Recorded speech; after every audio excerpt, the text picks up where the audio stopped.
Salut tout le monde, dans cette présentation, on va parler des demandes physiques du rugby au niveau amateur. On va notamment passer en revue une étude et ensuite discuter des résultats et des implications pour tout ce qui est de l'entraînement et de la préparation physique rugby au niveau amateur. Donc déjà, pourquoi les datas? Pourquoi est-ce qu'on regarde ces informations? J'ai eu des coachs qui m'ont déjà dit: ah ouais, mais les datas, c'est une perte de temps, c'est juste des chiffres. Moi, je préfère regarder le jeu et simplement m'entraîner, entraîner mes gars par rapport à ce que je vois dans le jeu. À savoir que le taux de rappel correct quand on pense à un match qui s'est passé, même pour un coach, le taux de rappel, il est à peu près de 50%. C'est-à-dire que la moitié si on demande à un coach, OK, qu'est-ce qui s'est passé pendant ce match, quelles actions se sont passées, la durée des actions, etc. Voilà, le taux de réussite ou de véracité est à peu près de 50%. Donc, on rate en gros la moitié des informations, ce qui est énorme quand même en termes d'erreurs. Et donc, c'est là où les datas peuvent être intéressantes parce que ça nous permet d'avoir une vision, un modèle plus précis du match, des demandes du rugby en tant que sport, et ensuite de tirer nos conclusions par rapport à ces études et de décider comment ajuster notre entraînement, notre coaching, notre préparation physique par rapport à ces informations qu'on a vues dans les études. Voilà, donc l'étude en question dont on va parler aujourd'hui, c'est une étude qui a été faite par un étudiant en Angleterre qui a observé une équipe amateur dans la saison 2012-2013. Il y avait 4 matchs analysés.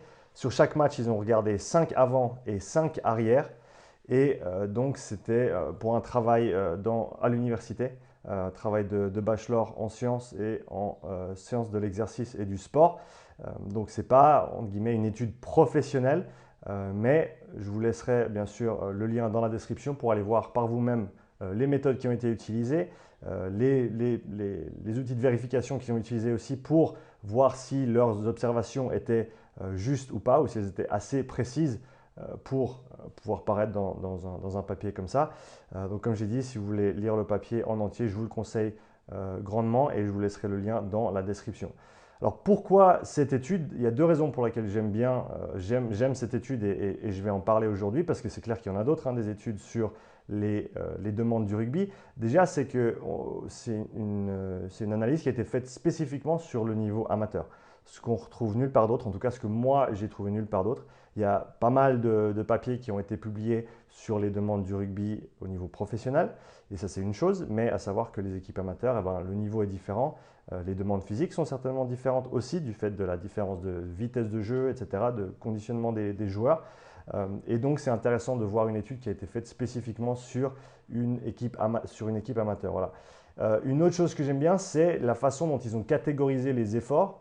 Okay, à savoir que dans certaines études, ils utilisent par exemple des GPS qui marchent très bien, c'est très précis, mais ça nous force en gros à établir des barèmes, de dire voilà, par exemple, au-dessus de, je ne sais pas, 7 mètres secondes, on considère ça comme un sprint. Entre 5 et 7 mètres secondes, on considère ça comme une course rapide.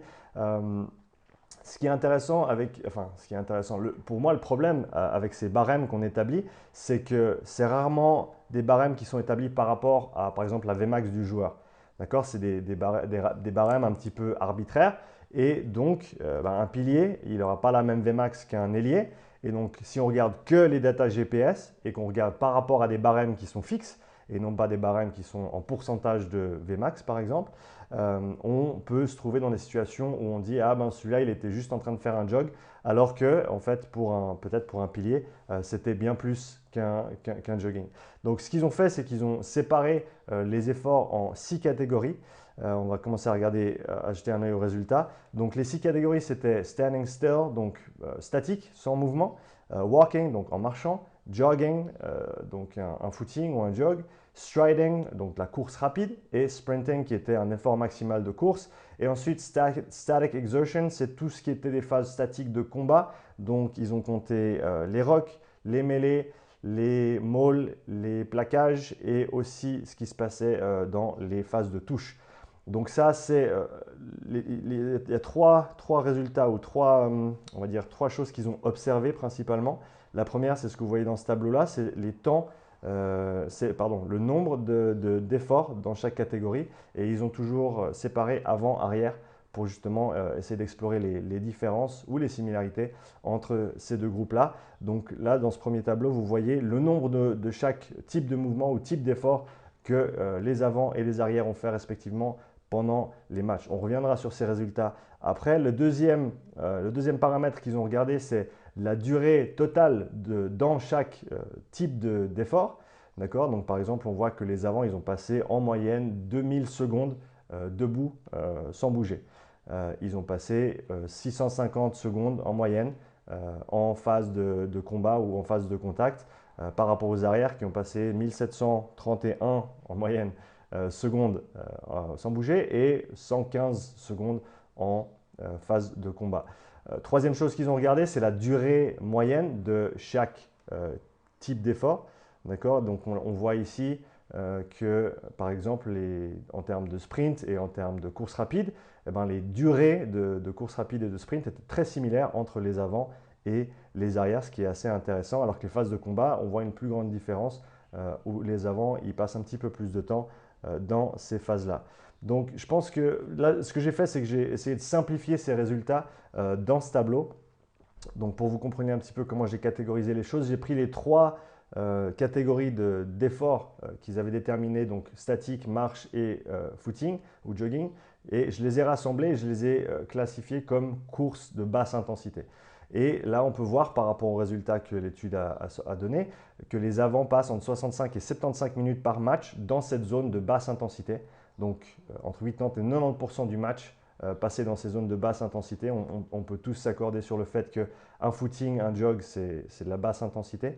Et les arrières, ils ont passé encore plus de temps dans cette zone de basse intensité, entre 70 et 77 minutes par match. Et donc pour environ entre 87 et 96% du match. Et ensuite, ce que j'ai fait, c'est que j'ai séparé les efforts de haute intensité en deux catégories. Une que j'ai catégorisée comme course de haute intensité, où j'ai mis ensemble, combiné les courses rapides et les phases de sprint. Et finalement, les phases de contact ou impact de haute intensité, donc les mêlées, les mauls, les rocks, les plaquages. En bas, j'ai regardé le ratio moyen de course de haute intensité et de contact de haute intensité et le game changer, je vous en parlerai juste à la fin.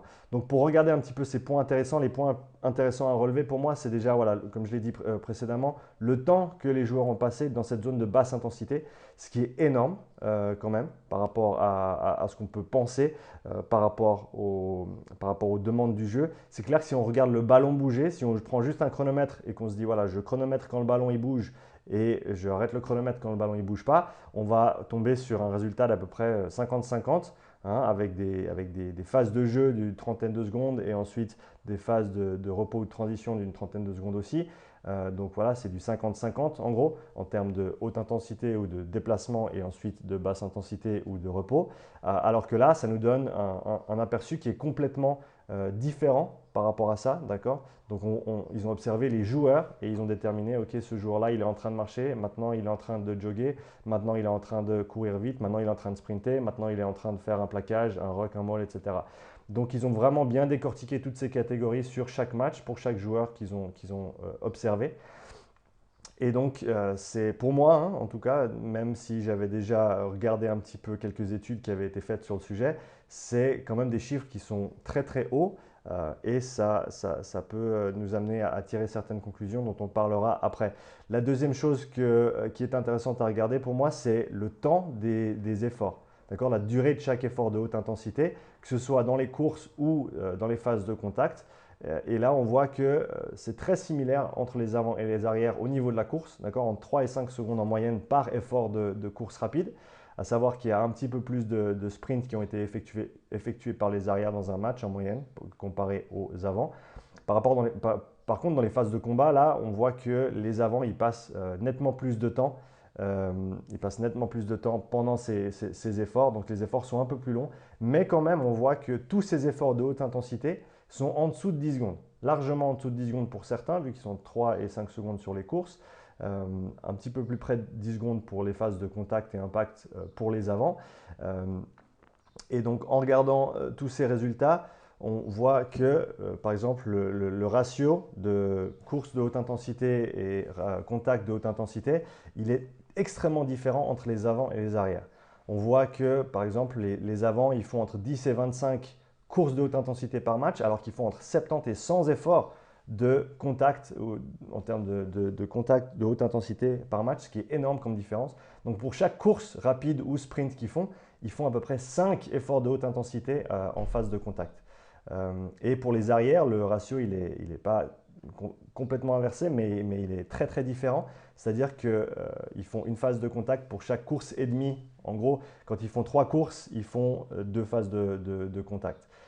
Donc voilà, encore une fois, ça, pour moi, c'est intéressant de voir ça parce que bien sûr, je savais du fait d'avoir joué, du fait de coacher dans le rugby, euh, que les avants font plus de travail de corps à corps, on va dire, que les arrières, mais je ne pensais pas que c'était autant. Et donc tout en bas, la dernière case, ce que j'ai noté, que j'ai appelé Game Changer, donc ce qui peut faire la différence dans le jeu, c'est pour les avants entre 11 et 14 minutes de haute intensité par match. Pour les arrières, c'est moins, c'est nettement moins, c'est presque la moitié, entre 3 et 7 minutes de haute intensité par match. À savoir que les avants produisent entre 80 et 125 efforts de haute intensité par match, si on combine les courses rapides, les sprints et les phases de contact, alors que les arrières font entre 50 et 80 efforts par match. Donc ça, c'est assez intéressant à regarder et ça change pas mal de choses en termes de la façon dont on va préparer nos joueurs pour les différentes phases de jeu. Quelles sont les implications pratiques de toutes ces informations? Pour moi, il y en a plusieurs. La première, c'est déjà, ça remet en question la validité des tests physiques qu'on utilise, et moi compris, hein, la validité des tests physiques qu'on utilise pour le rugby, notamment le yo-yo, le demi-cooper, le bronco, tous ces tests qui sont populaires et que certains utilisent les uns ou les autres. Donc, si on considère le rugby par rapport aux demandes, le rugby amateur, hein, et aux demandes qu'on a pu observer dans cette étude, on voit que les efforts sont, en général, les efforts de haute intensité sont entre 5 et 10 secondes et qui se passent toutes les 45 secondes, toutes les minutes ou toutes les 2 minutes, suivant le type d'effort dont on parle. Donc, est-ce qu'un test qui est continu, d'accord, que ce soit un bronco, un demi-cooper ou un yo-yo, ils sont tous continus, ces tests-là. On peut dire que ce n'est pas des tests de haute intensité. Alors oui, on va accumuler de la fatigue au cours du test et à la fin, on va être cramé. Mais la vitesse de course en elle-même, elle ressemble en rien à de la haute intensité. Donc, est-ce que ces tests, ils sont valables pour autre chose que juste dire ben, ils sont bons ou ils ne sont pas bons à ce test en particulier? Est-ce qu'on devrait se diriger vers des tests intermittents? Je sais qu'il y a par exemple le 30-15 qui existe aussi comme test et qui est assez populaire et assez utilisé en rugby. Mais encore une fois, si on regarde les vitesses de course, les temps de travail, les temps de repos, ça ne correspond pas du tout à ce qu'on voit ensuite sur le terrain en termes de travail de haute intensité.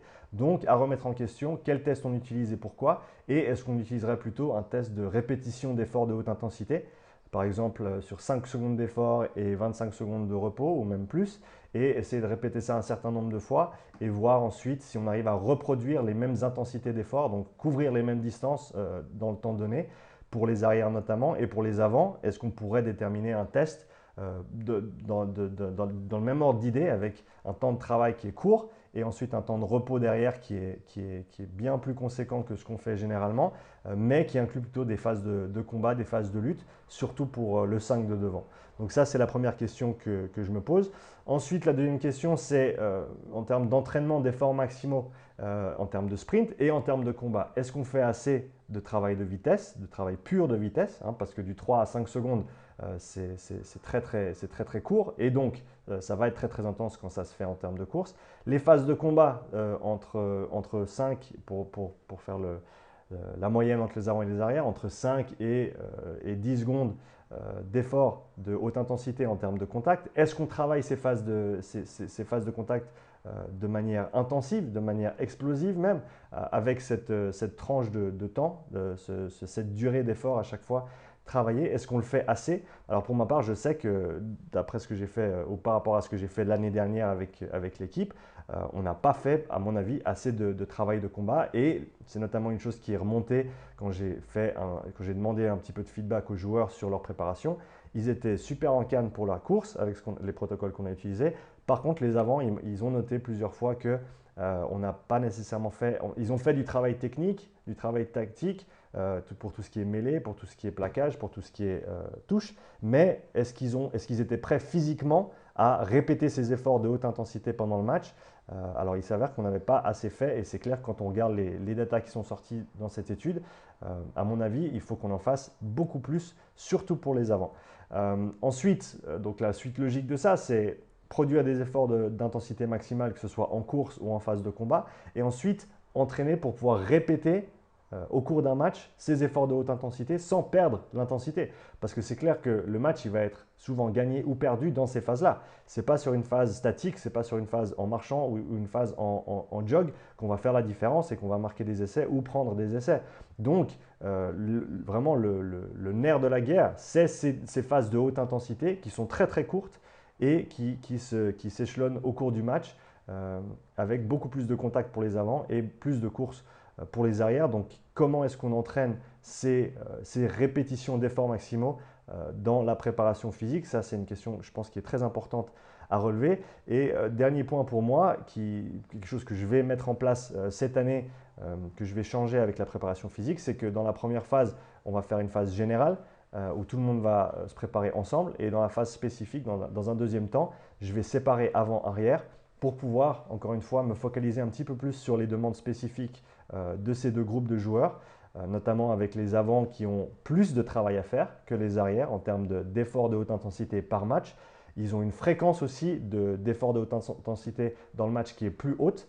D'accord, on a vu que les phases de contact de haute intensité, ils en voient une en moyenne toutes les 45 à 60 secondes, alors que les arrières, que ce soit des sprints ou des phases de contact, sont toutes les 2 minutes, 3 minutes, 4 minutes. Donc, ce n'est pas les mêmes efforts, ce n'est pas les mêmes demandes au niveau du jeu. Et donc, ça doit se refléter dans la préparation physique des joueurs. Et à mon avis, et suivant ce qu'on a vu dans cette étude, on ne peut pas préparer les avants et les arrières exactement la même chose parce qu'en gros, ils jouent presque un sport qui est différent en termes des demandes, en termes des temps de jeu et en termes des efforts qui sont produits.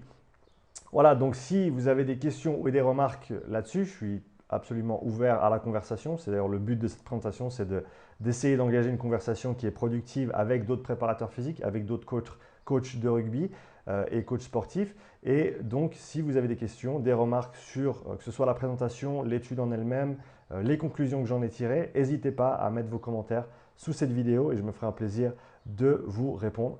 Merci à tous d'avoir regardé la vidéo. N'oubliez pas de liker, de partager la vidéo et de vous abonner à la chaîne pour voir plus de contenu comme ça. Et à tout bientôt pour une nouvelle vidéo. Ciao!